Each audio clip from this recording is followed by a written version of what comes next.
Yes. Welcome. Bruchim habayim. Hashem imachem. May God be with you. Yivarechecha Hashem. May God bless you. In the land of Israel these days, things are so beautiful. The grass so lush. The rain fell in the winters. We've had magnificent crops. It's been really wonderful. But a few years ago, it wasn't like that at all. See that greenery there? It was all brown, dusty, so dusty. When they would step on the ground, the dust would come up. And people began to get desperate. They began to worry. They began to get hungry. They began to knock on my door for food. They came and they knocked. And thank God, God had blessed me with much grain, many fields. And I gave what I could to each one who knocked, each one who came by. But that cousin of mine, Elimelech, he left. He saw people were coming to take his grain. He sold his property and he left. He abandoned the Jewish community. He could have been the next leader of Israel, my successor. And he just left the country. And where did he go? He went to Moab. Now, there are many reasons not to go to Moab.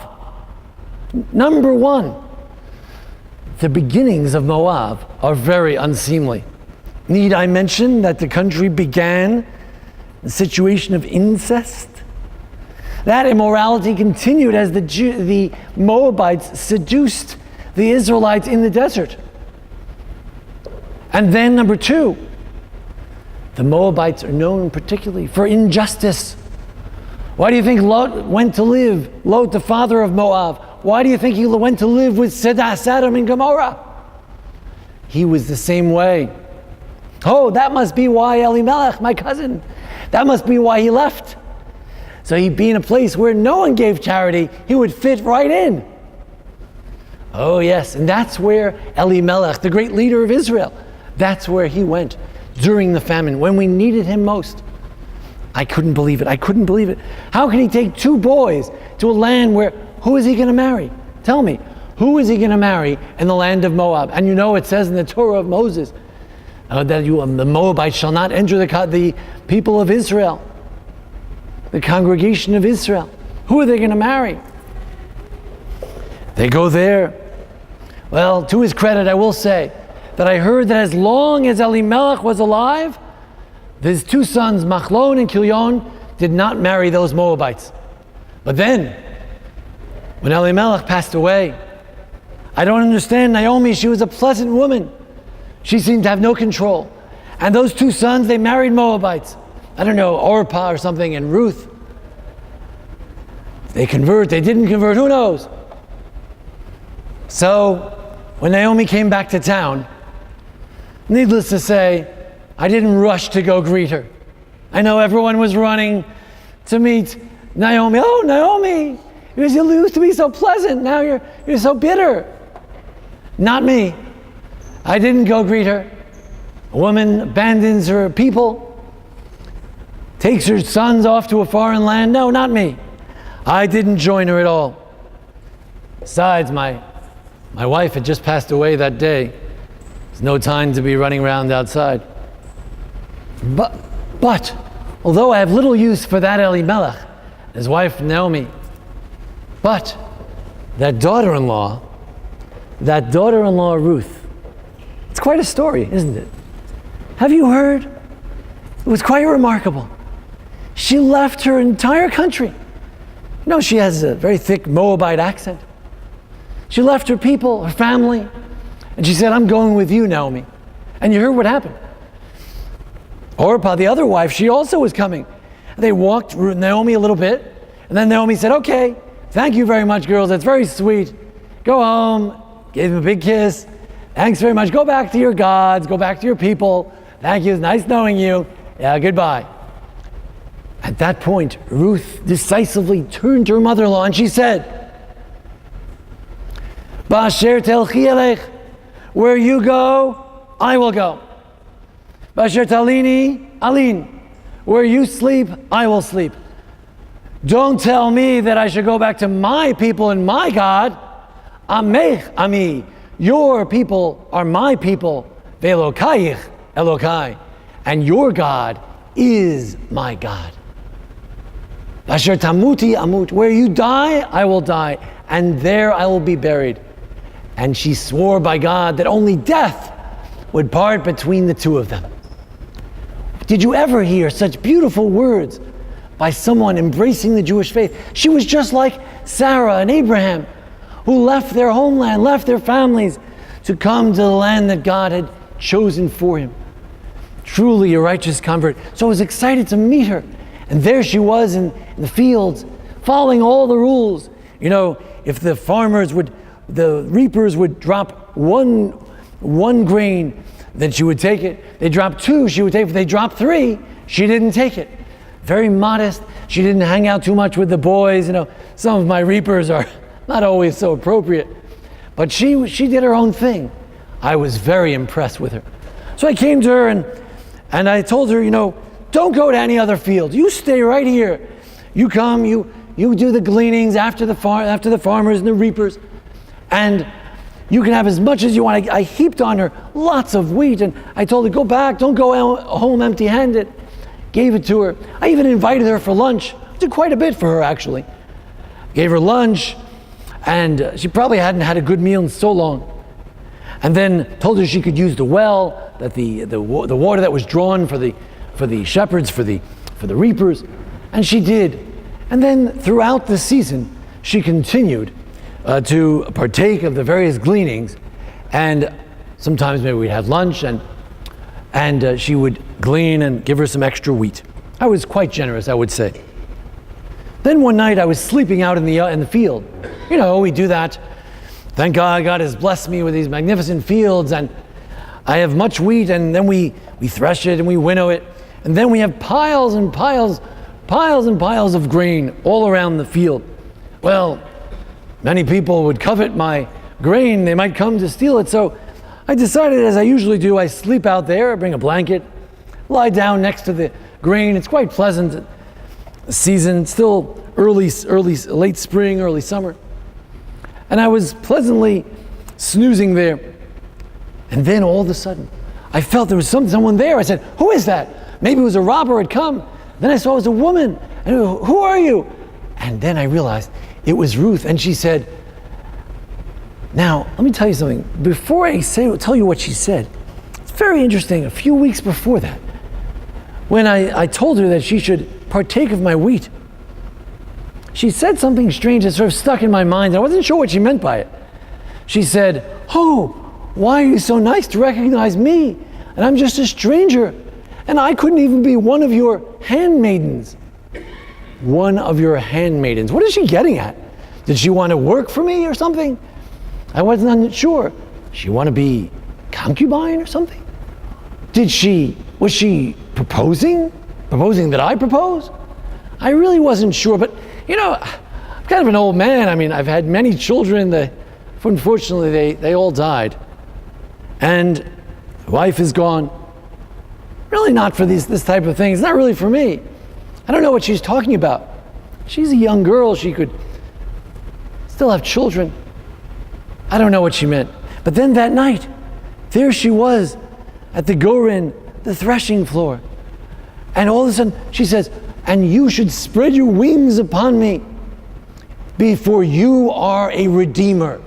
For you are a redeemer. And all of a sudden, it struck me. I am a redeemer. Wait a second. Not as in like the Messiah or something like that. But it says in the Torah of Moses, in the Torah of the Kohanim, there it says that if your cousin, your relative, loses his property, he has to sell his ancestral land, you, the closest relative, should redeem the property, buy it back for him on his behalf.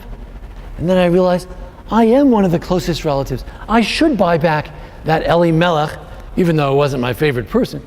I should buy back his land. I really should.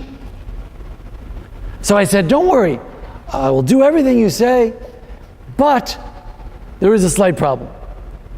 Because if the closest redeemer, closest relative is supposed to buy the field, there is someone closer than me. Oh, that Ploni Almoni, I won't mention his name, but sort of John Doe. He's such a stickler for the law. He says, it says in the Torah of Moses that a Moabite can come into the community of Israel. So he wouldn't want to marry her. So I made a little trick. I said to him, well, it's really your role to redeem the field. But, when Machlon died, he left a big responsibility in the ketubah. He owes this woman tons of money. So when you buy the field, you have a lien on that field from Ruth, and you either marry her or you have to pay the lien that she has from her ketubah for that field. So suddenly he says, excuse me, I really don't think I can make it. I got to get going. And he goes away, and that leaves me with the field, and I decided I would indeed marry Ruth. And it was very meaningful to me. I was so touched. I mean, she could have married anyone. There were the reapers, a lot of reapers she could have married. Maybe she could have found another wealthy farmer, younger man. And why do you think she wanted me to take her in? I'll tell you why. Because she knew that our family would really be Machlon's family, would be Elimelech's family, would be Naomi's family, and that her mother-in-law could rebuild her destroyed family by seeing children that her son's wife would have. It was to be so meaningful to her. And I was so touched by that. It's just so remarkable. And actually there's a story like that in my family, come to think of it. Many generations ago, I, Boaz, am the descendant of Nachshon ben Aminadav, the one who jumped first into the splitting sea, the raging sea, and made it split. I am the great-great-grandson of Peretz, the twins that were born from a very unusual marriage. See, there was once a story where two of my ancestors and uncle, they also died. See, Judah had two sons, Er and Onan. First there was Er, he was bad and God killed him and he went away. Then there was Onan, he was also bad. God killed him too. So there was Judah, his poor daughter-in-law. She had been married to Er, then to Onan. He didn't want Shelah to marry her. And she tricked him that he, Judah, although not the brother-in-law, but rather the father-in-law, he should marry the daughter-in-law, strangely enough. And indeed they had twins. And those twins, so to speak, made up for the two brothers who had died, the two sons who had died. And I am a descendant of that Peretz. So I was thinking, yes, it's strange to marry a Moabite woman, but the elders, the elders explain that you could marry a Moabite woman, just not the men. You know why? Because it was the men who failed to give us bread and water as we were passing through in the desert. But the women, we didn't expect them to come out and greet us. So it's only the men you can't marry, but the women could be married. And I certainly would, and I certainly will, and I certainly did. And everyone was so excited in the whole community. Everyone realized this was a tremendous act of kindness on her part. And I'm just so hopeful because you see, my great-great-grandfather Jacob, he said that the staff of leadership would never leave the Judean tribe. And yet these days, in the days of the judges, Deborah and Samson, staff of leadership never seems to come to Judah. We don't seem to have any leaders at all. Our leaders all ran away to Moab. But I have a feeling that a product of this marriage, born in love and concern, empathy, caring more about the other than yourself, this marriage will produce someone special, someone who could restore the scepter of leadership to the Judean tribes. I think that this will be a very special family that will go down in history as the ones who began to redeem Israel from the miserable situation we're in now. So many Philistines all around. But for an old man like me, getting married and sleeping out in the field all night, it's been difficult. I don't feel so well. I need to sit down. I'm so hopeful about the future, but I'm so tired. I know that this marriage will produce something so magnificent. Let it be that the redemption of the whole world should come from this marriage. But excuse me, I don't feel well.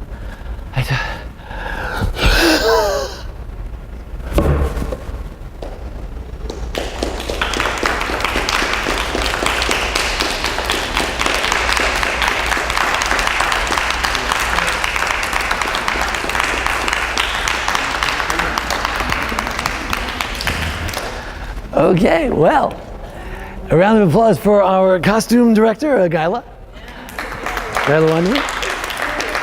A round of applause for our inveterate helper, that's Meredith Wanderman. Thank you. And Seth for a little assist. And if I could ask you to get those lights and please get the other lights, appreciate it very much. Thank you. And of course, Jason Lefkowitz too. Appreciate it very much. Well, I told you the whole story, but what I wanted to focus on really, and I hope it came through, is the following question. Is Boaz a great hero? Boaz is someone who saved the Jewish people, who saved this woman from poverty, from childlessness, who saved his cousin? Or is Boaz someone who's ultimately very passive? A woman proposed to a man 3,000 years ago? Right? People still don't do that, right? As far as I know, mostly men still propose. But here, the women have it was Naomi's idea that Ruth proposed to Boaz. And the question is, was that proper? Not that there's anything wrong with the woman doing it, but does it show some passivity, some undue passivity on the part of Boaz? Or do we say, no, Boaz was great. Boaz was so helpful and charitable, it was wonderful. So let's take a look at the sources and see what they have to say. Can you pass that down, please? Thank you. All right, thank you. All right. So let's see.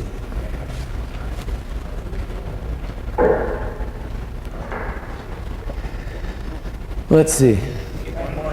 Oh, sure. Anybody else? Okay, anybody else? Everybody? Okay, great.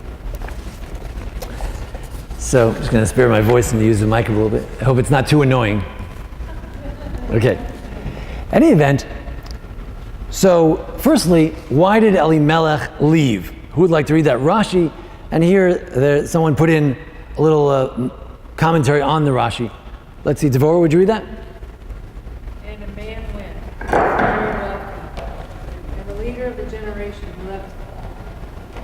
Go ahead. He left Eretz Israel for regions out of the land because of stinginess, for he was miserly toward the poor who came to press him. Therefore he was punished. Right. In the fine print it says, in the fine print, sorry? Oh, can you read the fine print? Yes. Yeah, go ahead. He was the only? He was the only man to leave Eretz Israel because of the famine. Because of his stature and greatness, he was severely punished for leaving Eretz Israel and remaining on Moab. He was afraid that the poor would unite and confiscate all his possessions. Right.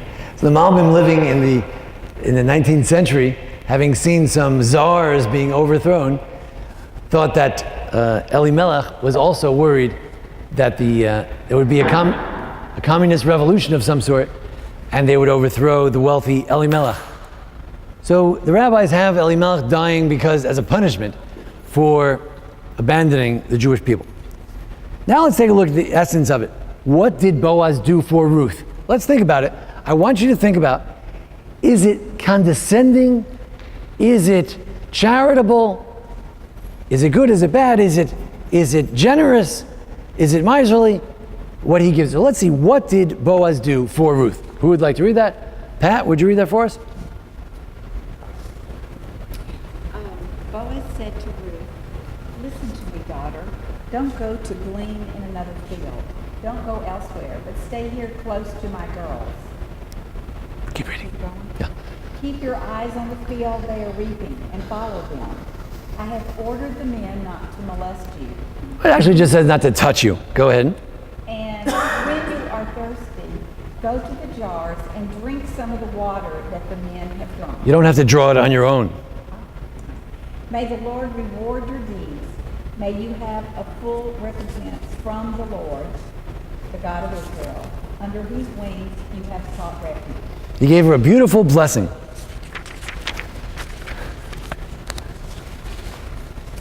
At mealtime, Boaz said to her, "Come over here and partake of the meal, and dip your morsel in the vinegar." So she sat down beside the reapers. He handed her roasted grain, and she ate her fill and had some left over. To have leftovers when you're poor is not is a big deal. Continue. When she got up again to glean, Boaz gave orders to his workers. You are not only to let her glean among the sheaves without interference, but you must also pull some stalks out of the heaps and leave them for her to glean, and not scold her. So I ask you a question. Did he treat her like a pauper, or like a relative? Why like a relative? Actually, he didn't want to be seen as taking favorites among the women. And he couldn't possibly have thought that she would marry him because obviously he was 2 or 3. Okay, so Estelina is suggesting that there's a big problem here. There's a gender problem. And that is, he's a man, she's a woman, he's older, she's younger, and he doesn't think she's interested. And how's he supposed to help her? Take her in the house, right? So what exactly should he be doing? So there's a little problem there. But you basically answered that you thought he was treating, why was he treating, in what sense was he treating her like a relative? I heard over here also, someone said like a relative? Well, I think he thought of her as a relative, but it seemed like to me he was very concerned that he wouldn't damage her pride. He wanted her to glean, but not to let on he's given her charity. Okay, so isn't it interesting? The whole gleaning thing is designed how? Right? Every time you're gleaning, every time you're reaping, you always drop some sheaves. So if you drop them, the game is, who can get it? The poor people. So is that designed to humiliate the poor or to make the poor feel dignified? Dignified, why? Because it's not a handout, they're actually working to get it. Right, somebody has to pick it up anyway, right. They're getting their own food, right. So it's designed to make sure you don't feel like a pauper and that you feel, it's like workfare, the workfare, it's not welfare, but workfare. But on the other hand, it's also designed for the poor, the stranger, the convert, right? Right. So I think this is where it gets kind of interesting. Yes? There were rabbis who put coins on his robes so people would. Right, yes. In the Talmud, there's a rabbi who had coins somewhere that people could take it, he wouldn't notice. Yes, beautiful. Right, so, and look, they purposely, right, they pulled some stalks out and left them for her, and they didn't scold her. By the way, the implication is, if you weren't Ruth, what happened to you? You got yelled at, maybe touched, okay, me too, okay? And, right, so let's not even talk, right? So I don't know how well that speaks of him in general, but maybe that was just, par of the course. But interesting. So what else? Yes? A Torah analysis of Jew. Why do you say that? How would he know about it before I married him? How would he know that he was supposed to do this kind of stuff? Yes. How would he know he was supposed to do this kind of stuff? Yes. Apparently, whether he liked it or not, he's observant. Yes, he seems to be very concerned about the various laws. He's a stickler. He's a stickler for the laws. The closest relative should redeem the field. That's not a big deal. Let's say the not closest relative. But he was very methodical about it, which would seem to fly in the face of the interpretation that there was hanky-panky that night, right? Because he's so by the books. I'm speaking to a Yeki here. There's certain Germanic. so by the books, how could you say that he jumped the gun with her that night? So there is ambiguity there, but the idea that he's by the books would fly in the face of that. Wasn't he a judge? Sorry? Wasn't he a Okay, so I sort of hedged that in my presentation. The rabbis say that he's identified with Ivsan. Ivsan is mentioned in like one verse that he was some sort of judge. So they say, oh, he was that minor judge that nobody heard of. And they identify that he was the same one. But clearly he was important. He was a leader in the community in charity. He had a lot of reapers and must have had a lot of fields. So maybe not the first relative field that he bought. And then I'm claiming that that Elimelech was sort of had a quasi status along those lines as well. Yes. So let's think about that. When you talk about giving the charity to the poor, we have to remember the famous idea in the next passage that it says, if you lend money to my people, to the poor among you. So they say that the poor person, he says, with you, if it says, the poor of your city come to borrow, your poor person takes precedence, right? One of your relatives takes precedence. So there is this idea that your relatives take precedence, and that could be what he's enacting here, is to give her preferential treatment as a relative, but nonetheless to keep her in the charity framework. But it's not a humiliating charity framework because it's designed to be compassionate framework. Just to get the biblical verses here on the third page, you have at the top of the page, you have two verses that speak about, in Leviticus and also in Deuteronomy, that speak about leaving alms to the poor. Let's see, Martin, would you read that for us? And when you reap the harvest of your land, you shall not reap all the way to the edges of your field, or gather the gleanings of your harvest. You shall leave them to the poor and the stranger. Stranger could be convert, ger. It could be convert. Go ahead. Next. When you reap the harvest in your field and overlook the sheep in the field, do not turn back together. It shall go to the stranger, the fatherless, and the widow, in order that the Lord your God may bless you in all your undertakings. Right. So, ultimately it brings you blessings. It's interesting to ponder that in the connection with this book. Did it bring him blessings that he took in this girl and this family? Let's take a look at the flirting and the suggestions. It's interesting, it's true that Naomi suggested the ultimate proposal, but there was some sort of quasi flirtation that did take place the very first meeting. The very first time they meet, I snipped out the two verses that are a bit flirtatious within her first conversation with Boaz. Kyla, would you read that? The flirting part? Yeah, she prostrated.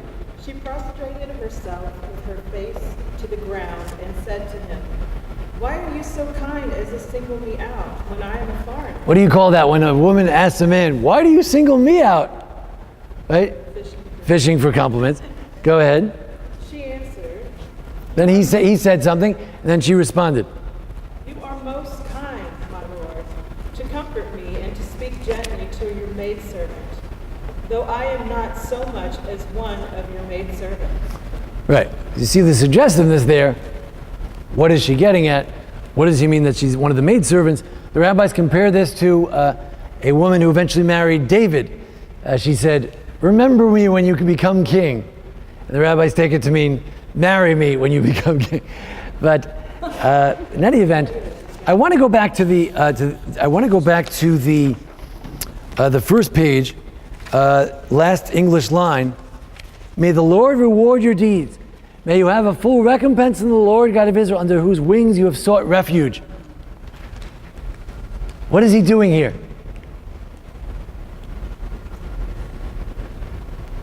He says to her, it's wonderful, he's giving her a blessing, it's terrific. God should reward you. After all, you've come under his wings, so it's great, let him reward you.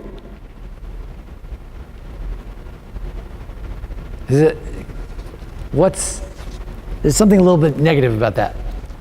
Can you nitpick at that? Reward your deed. Sounds great. He's saying to this woman, may God reward you for all the kindness that you've done to your mother-in-law. It's terrific, right? and you've come under his wings, so it's great. When she turns to him and she says, spread your wings over me, what is she saying? Who does he want? He wants her to be under God. He says that you're under God's wings. And who should help? The famous joke, who should provide? God should provide. And she says, you should provide. But don't give me this religious stuff that God should provide and God should bless you and all this. You're the one. If God wants this to happen, you're the one. I came under his wings and now I have to come under your wings. Right? She's getting him back for that blessing. So again, it's very subtle. Here's a man who's so magnanimous. I hope I tried to portray a little bit that he's very thanks for the fancy costume to go with it. Says that he's a gentleman, right? He's blessing her, but you could say he's also skirting his responsibility, right? Shirking his responsibility because he wants God to provide. You don't have to agree. You can give me a hard time. If you want to fight back, it's okay. It's an idea. I'm leaning this night. I'm leaning toward my own personal opinion, which is that he could have done better. He could have been more aggressive. You can disagree. You are welcome to disagree. Yes. He's the recompense. He is the recompense, right? May God give you recompense. He's thinking somebody else, but he is right. And then you came under his wings. You are the wings, right? Right. In many ways, we have to play God's role, right? That sometimes we're representing God, right? There's a question when the Kohanim, who are they representing? The people or they're representing God? So, yes, that's the lean. Go ahead. What do you say?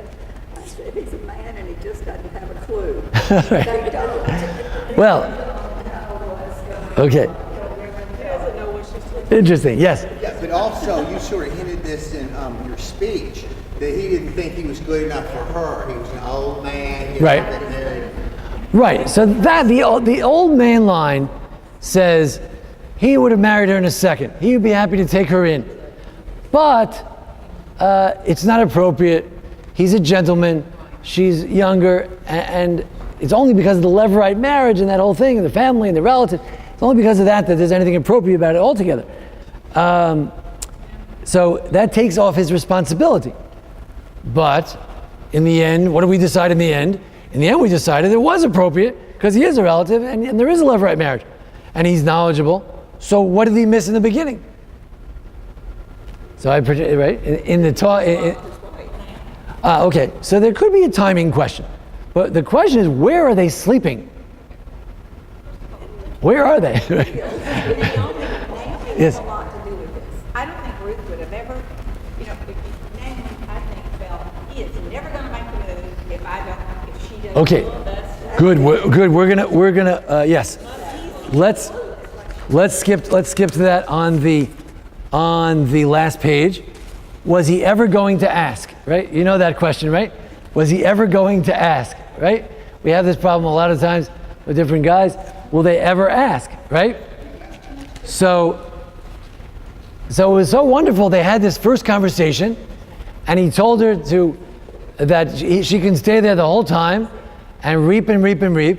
And by the way, the reaping season is basically Pesach to Shavuos, and that's why we read it on Shavuos. We read it second day. Butch will be reading it for us. And was he ever going to ask? So who would like to read that for us? Go ahead, Harvey. Where it says the top. So he. Last page, so he. So she. Oh, so, okay.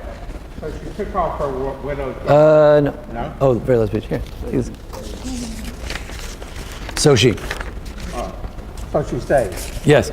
So she stayed close to the maid servants of Boaz, gleaned until the barley harvest, and the wheat harvest were finished, and that she stayed at the home with her mother-in-law. So she didn't stay with the boys, she stayed with the girls all the way through the season, both the barley season, that's Pesach time, through the wheat season, that's Shavuos time, and she was still living with her mother-in-law, wherever that is, we don't know. Go ahead. Naomi, her mother-in-law, said to her, "Daughter, I must seek a home for you, where you may be happy." So, why now? She's gleaning with this rich guy. Everything's working out great. She's getting tons of wheat every day. And until the end of the season of the reaping. And then she says, oh, we have to do something about this. Why? Because we're going to starve. We're going to starve that. Well, maybe they were saving up, but what else? It's not only because they'll starve. What else? Because he's not waking up. Right. A long time has passed. He's not doing anything. Right. But also, what happens the day after the harvest is over? They do the dance where they pick the wives. Oh, that's true. That's all the way in the summer. Yeah, true. No, but I'm saying what happens to Boaz and Ruth when the harvest is over? They're not going to see each other. There's no watering hole anymore, right? We have to do it. It must be done. Don't forget, it's the end, because he's piling up all the grain. It's over. It's over. So he's planning on, he's a fink, right? He's planning on finishing his job, and then it's not in the Torah. In the book it says, during the gleanings, you leave wheat for the poor people, and after the gleanings, you're on your own, right? All right, then you go to Jerusalem, you go to Shiloh, and get some tithing for the poor. There are other alms that you could get, but this particular alm is over. There's the corner of the field. There are a few things, but this particular gig is over. So the Rabbi Yitzchak Arama, I was looking. I found Rabbi Yitzchak Arama. He was one of those Jews who was family was from Spain, goes to Italy after the expulsion from Spain, and he has something called Akedat Yitzchak. He's a famous commentator. Who would like to read that for us? Let's see, Elaine. It seems that Naomi assessed the matter that based on his closeness, that the outward favors he was doing for her were not worthy of him in accordance with their family relationship. Was Boaz a kind person who gave the alms according to the rules of the Torah of God? Was Boaz a kind person who gave the alms according to the rules of the law of God? Yes. But all kindness has to be commensurate to the closeness to the family relationship. And there, what was Naomi's feeling? Sorry? He wasn't doing enough. Not enough, right? I think it's the Netziv who said that when we say, or may have been Malbim, it was one of the 19th century commentators, love your neighbor as yourself, commensurate with the level of your relationship. Your wife, that's love your neighbor as yourself, is literal, right? Your kids, very serious, right? Your neighbors. And then there's other people, it's we don't kill anybody. We're nice to the people, but there are different relationships. So we're not saying that he wasn't a good guy. He did all the things you're supposed to do, but commensurate to the level of relationship. We don't know exactly what the relationship was. We just know they're related. He's the second closest relative. I don't know. First cousin once removed. I don't know. Hard to know. But anyway, commensurate to that, it wasn't enough. By the way, my portrayal of his disdain for Elimelech is not clear in the text, but never in the book does he talk to Naomi. He doesn't talk. He only talks about her, I think, once. So there is some textual evidence of that. All right, so we've got this idea that he wasn't going to ask. Naomi had to come up with it. But I'm not sure I can accept the idea that had Naomi not suggested the proposal, then Ruth would not have proposed, because we know that Ruth in her first conversation dropped hints, right? But sometimes hints aren't enough, right? Maybe she wouldn't have gotten it done. Yeah, Naomi's getting it done kind of a person. A little push. Now, if we ask why didn't Boaz propose, so go back to the third page. On the bottom, why didn't Boaz propose? There are issues of being a Moabite, as we mentioned. There are issues of age, and we can prove this issue of age. We don't know it for sure, There's no evidence that he died at the end. It's a midrash. There's no evidence. I mean, he doesn't seem to be very relevant at the end of the story, but neither are many fathers, right? But right, he doesn't seem very relevant at the end of the story. Naomi takes the baby. Ruth is very happy. Naomi's happy, but Boaz is nowhere to be seen. So the rabbis say he dies. But the notion that he's much older is borne out by his beautiful fields. He's wealthy man. He's established. He's an established kind of a guy. He's got a lot of workers. But also this. Boaz said to Ruth, "Listen, my daughter." Then how does Naomi talk to Ruth? Right? "My daughter, I must seek a home for you." And what does he say to her? "Blessed are you, my daughter." Even when she's 3 inches away from his feet, and in a tense, laden situation, he still calls her my daughter. So that's how he thinks of her. She's a youngster. So you suspect you suspect him. I just took it somewhere else. Interesting, right? Right. He's trying to be a gentleman, but then he is very, I don't want to use the word excited, it may have other connotations, but he's very gleeful about when she says she's proposing. She says, "Oh, this is even greater than your first kindness." Well, the first kindness we already said was great. This is so kind. And kind, isn't it interesting? He calls it kind. To marry him is kind. Yeah, she could have gone after, it's interesting. Yes? Can he also be trying to reassure that the food, the favors won't stop even if she's not romantically interested in him? At which point are you talking? At the beginning? All along he calls her my daughter and so. Good, yes. At the beginning, yes. One of the commentators, forget his name in a second, I think Eliezer Ashkenazi, or he says that, one of the Sphard-Beth commentators, that yes, all along he has to be sure that she knows it's not because he's interested in her looks. This is one woman in the Bible who not described how she looks. Doesn't say she was beautiful. She may have been a little bit young. That is, and there's something that Boaz appreciates about that. But that never says she was beautiful, which is interesting because there are many biblical women who are described that way. So, just interesting. But all along he does have to show that his kindness is altruistic and not motivated by these other types of things. Okay, moving along. And then the third thing is issues in Boaz's family life. I don't know, maybe it brings up his background. Who has a more seedy background, the Moabites or the Judeans? So it's interesting. On the one hand, it's sort of like meets like. On the other hand, it's it's returning to some of the bad memories of Lot and Sodom and Amor. Okay. Moving along, our final midrash is the midrash, "If only Boaz had known." This midrash, aside from the comments I mentioned at the end from the Rabbi Yitzchak Arama, this comment is one of the most explicit comments that criticizes Boaz, I think, more than any other. Let's take a look at this passage. Before we get to this passage, I'll mention that this passage is in the context of other biblical characters. They say Reuven was like, okay, let's save Joseph. Let's not kill him. We'll throw him in a pit. And then he was trying to save him, but then he came back to the pit and he was gone. So he kind of botched his rescue.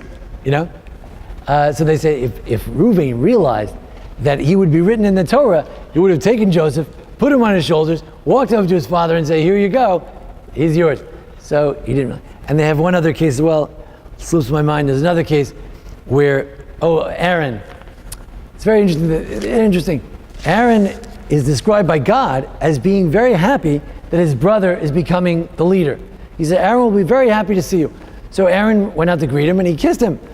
They said, if Aaron realized it would be written in the Torah, he would have come out with a parade to greet him.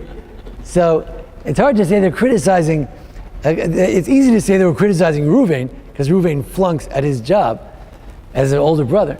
It's hard to say they were criticizing Aaron because it says that God says that Aaron will be happy in his heart. to see you and to find out what's happening to his little brother.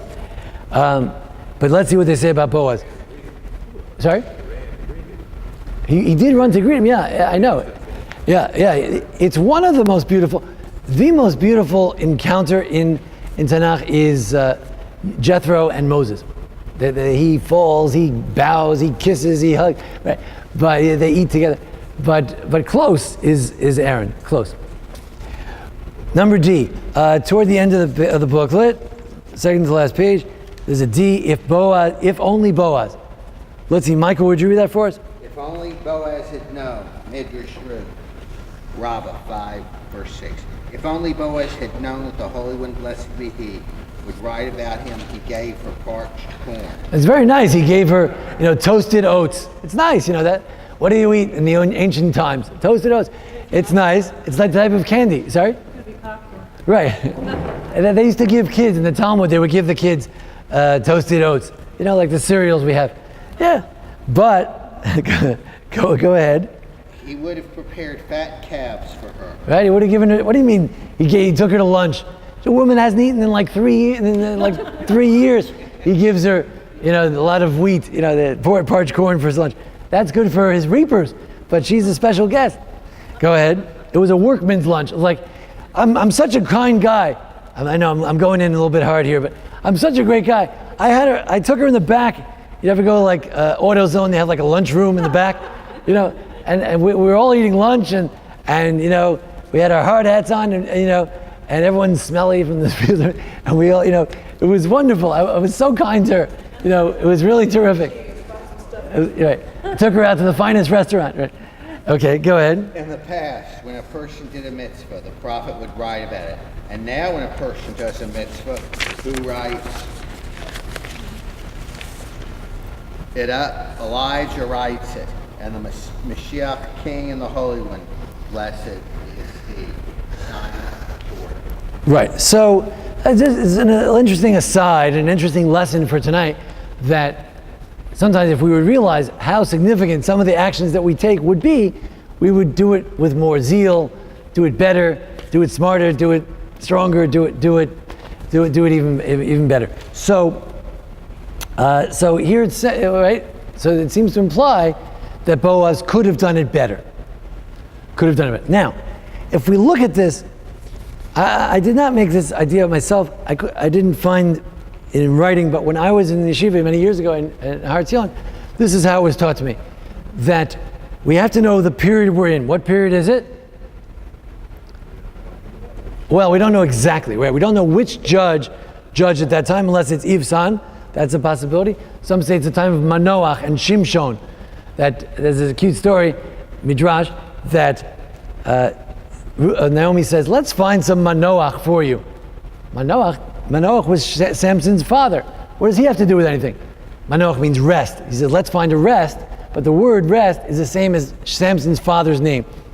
So what has this got to do with Samson's father?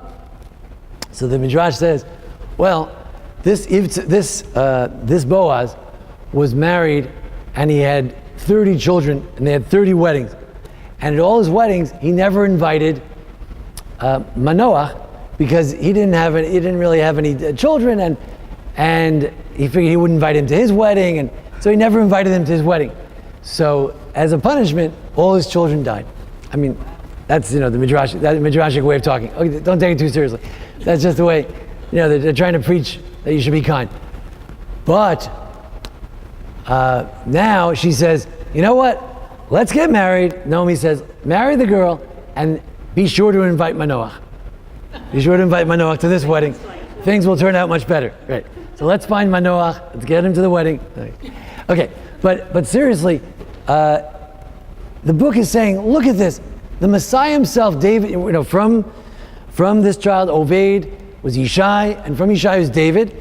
This book is all about the birth of David, his grandfather, Boaz, great-grandfather. And through this act, which Boaz almost didn't do, which maybe even Ruth almost didn't do, through this act, the Mashiach was born. So how many things could we do that maybe a Mashiach would be born from it? And there's this other beautiful idea that whatever we do today to help build the state of Israel and build our communities. Maybe there's a book that's being written somewhere, and we'll have a Bible about us. The Bible, which Bible is that? There'll be no Bible. There's no further Bible. There's only one Bible. There will be a book of the redemption. And the question is, will we be written in the book of redemption or not? So that's an interesting challenge. But what period is this in the broad sense? It's not the period of the kings, it's the period of the judges. What's the main mantra of the period of the judges? Do you know, from the end of the book? Sorry? What was the main mantra during the period of the judges? The sinning. There was no king in Israel. Each man did according to his own desire. In other words, everyone did whatever they wanted to do because there was no leader. That's the period this takes place. There's no leader. And as we said in the play, Judah plays no role. The one who's supposed to be the leader of Israel, Judah. There's no Judean leaders until David. They're sleeping. The Judean leaders who are the strongest, the best, the most appropriate for leadership, Elimelech, Boaz, they're sleeping. They're out for lunch. What happened to them? You want to know what happened to Judah? Why does Judah not play a role during the book of Judges? You know why? Look at Elimelech. He left town. Right? So this is a period where there's no leadership, and in a period when there's no leadership, when there's no man, the women have to come and take and fill in the gap. And just like in the desert, in Egypt, Miriam, Yocheved had to, and all the women of Egypt had to fill in when the men were falling apart in slavery.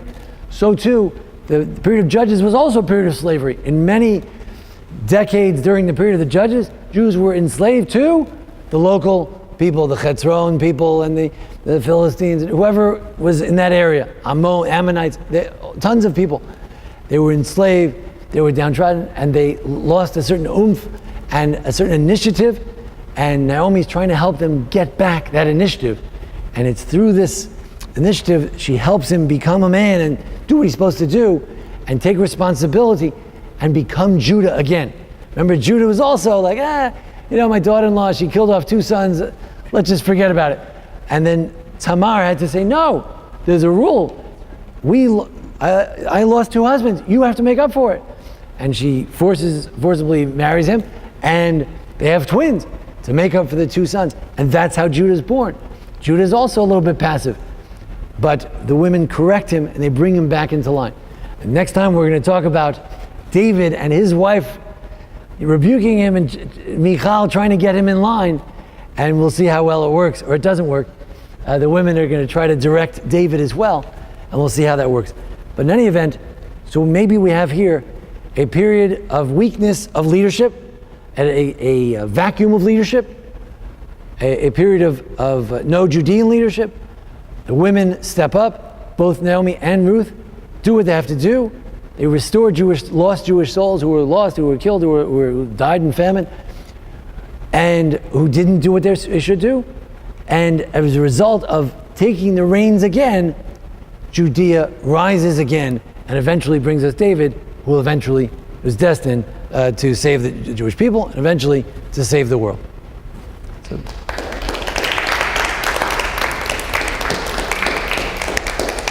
Thanks for joining us. Of course, we'll be reading the book of Ruth on the 2nd day of Shavuot. Join us. And also, it may not be too late to sign up for our Shavuos night dinner. Let me know if you want to join us, Shavuos night dinner. And I'll tell you all about that if you'd like to speak to me afterwards. And we will meet again next Tuesday night at 8:15. Join us, and thank you for joining us tonight. We appreciate it. It's great.